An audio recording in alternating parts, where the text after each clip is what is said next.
Just to give some context to what was going on in the institution anyway, there was a 5-year strategic plan that had been put forward, which was already ruffling people up the wrong way. We've got a new VC who wanted to change the institution, and I think people sort of acted very defensively to almost lots of things that were going on in the institution at the time.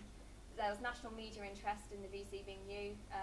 He'd had some interesting things happen at the previous UE, at his UE institution, which I'm sure some of the UE officers could go into more detail with you about. And then there was a massive shake-up of the institution anyway. There was cleaners losing their jobs, there were porters losing their jobs, there was a few things happening here where UCU were already sort of unhappy with. And it was just bad communication at the end of the day. There was no clear dialogue from the university throughout the campaign. I can't stress that enough. There was no sort of straight message to all students. Next slide, please. Okay, so since the campaign finished, the departments remained open, which was great, but it's not necessarily a happy ending. Actually, some of the professors have left. A couple of them, especially the politics department, have left. There's a question of what investment is actually going to be put in to help the departments turn around. Class sizes for some students have got a bit bigger, and postgraduate students, like if their supervisor left, then they didn't have their supervisor. So it wasn't actually a perfect scenario how it ended. There were still things which needed to be guaranteed, which weren't necessarily guaranteed. The university informally recognised poor communication, so hopefully, in future this wouldn't necessarily happen again. And also we had another campaign going on in the city just after the same time. The LJMU Stop the Cuts campaign. 34 courses were threatened with closure, but it was a very different type of situation over there. It was actually, some of them were having name changes. I'm sure Gemma, if you want to speak to Gemma about it, he's here representing LJMU. I'm sure she can go into more detail about it with you. But some of the courses' names are being changed. There was a couple which were actually being threatened with closure, but it sort of happened in a very different way to what was happening with the SOS campaign.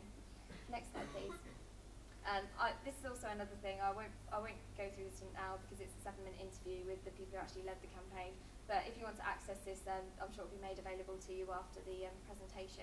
This is just the students from their perspective. It's okay me here talking about a student officer perspective of the campaign, but I'm sure what you really want to hear as well is the course reps and how they felt the campaign went. So feel free to access that afterwards. Next slide, please. Okay, and the key lessons learned. I guess the main part of the campaign was the fact that it was this pincer movement. It was recognising that we all have strengths as a student movement, that it was grassroots led, it was course reps who were leading the campaign, and I think that it's actually kind of given some interest for future course reps as well as into what they can actually do as course reps in the future.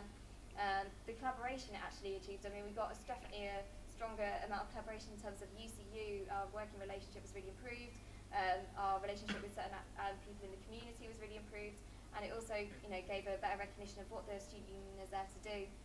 The press pressure was so important. I think it was kind of an embarrassment in some ways to the institution, what was happening, especially locally, and having things in the Times Higher was also, it was quite reputationally, it wasn't great for the university, which obviously added a lot of pressure. The important thing of being informed at all times. There were constantly briefing documents going around, but having people always informed in a situation where students are really nervous about what's going to happen in their future was really important. And also having key coordinators, not having an organising committee of about 20 probably helped as well. I mean, there were quite clear leaders in the campaign, people who would sort of deal with the press, people who would deal with policy writing.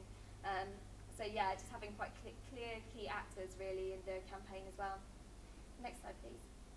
Okay, so why we're really here anyway today is to talk about what's going to happen in terms of the national context. I mean, the SOS campaign, I'll admit, it's pretty unique, and I'm not saying it all, it's the perfect course closures campaign, because it's obviously very different to what courses are being threatened and what may happen in your institution.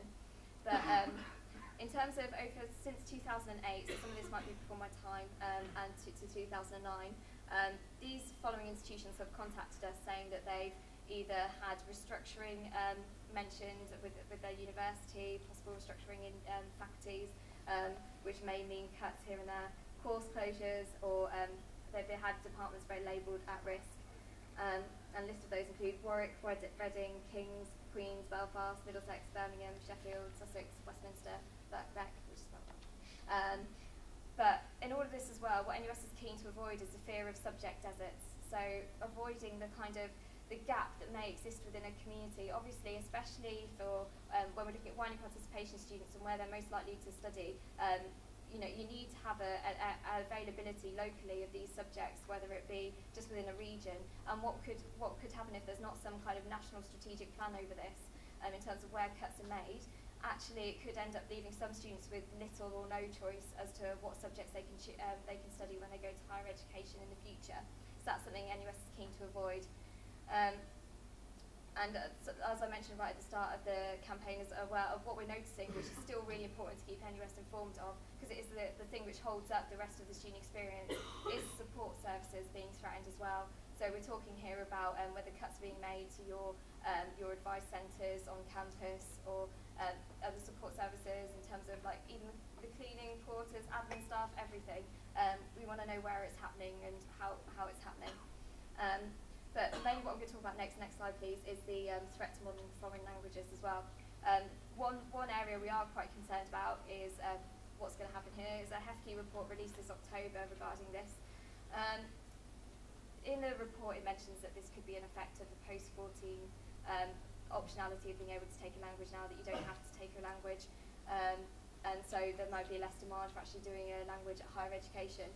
But actually, the 5% decline in numbers of languages actually masks that there's been a growth elsewhere in this. So we shouldn't take it as a set that just because language numbers might be declining, that doesn't mean that there isn't a need for certain languages across the board.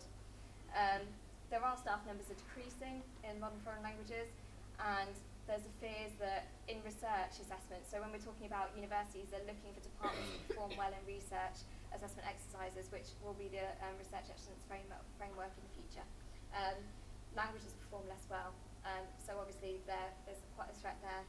And then there's no kind of clear strategy nationally. We're talking about internationalising higher education. There's no clear strategy actually for how we're going to embed these languages in the future of the higher education curriculum, which obviously needs to be dealt with. Next slide, please. Okay, so what has NUS prepared for you? We have lots of different briefings there, which kind of talk through some basics of how to prepare a campaign, and what you might want to do, and an agreement as well when it actually comes to, if a course ends up being closed, what does the institution promise students that it will ensure? So will it ensure that students can go to another institutions to study whilst lecturers may leave? So yeah, you can access these all on www.nus.org.uk in the HE zone. Next slide, please. But just as some concluding remarks, I think just what I'd like to highlight is the importance with the SOS campaign. It was very much student-led. If there are going to be course closure campaigns, you know, it's obviously got to be right for your students. It's sometimes very easy to see a document in the Senate paper and get really angry, but you know, the importance of goating or going out and talking to students and actually finding out if this is something they do want to fight, then you know, that's very important. And actually course reps being involved in the leading of that campaign was pretty significant. There was no single action in the campaign. It was on a multitude of fronts, and it encouraged some students to stand actually recently in like the guild elections as well. So there is actually a benefit to how the student community comes out of the campaign. If it does succeed, or even if it doesn't succeed, the community it built, I think, was pretty impressive actually across the campus and across students. And like I said, ensuring it's the right decision. Actually, campaigning against course closure might not be the right decision. It might just be making sure that there are those safety nets for students if the worst happens, and actually making sure that students get the best deal at the end of the day.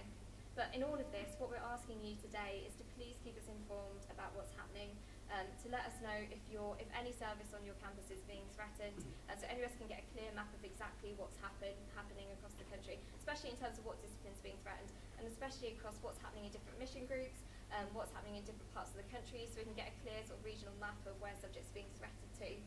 But what I'd like to do just now is we've got a few student unions in the room who have agreed to talk about their experience as well. So if we could first go to Holly from Sheffield, who's going to talk about the recent campaign to stop the closure of the Biblical Studies Department.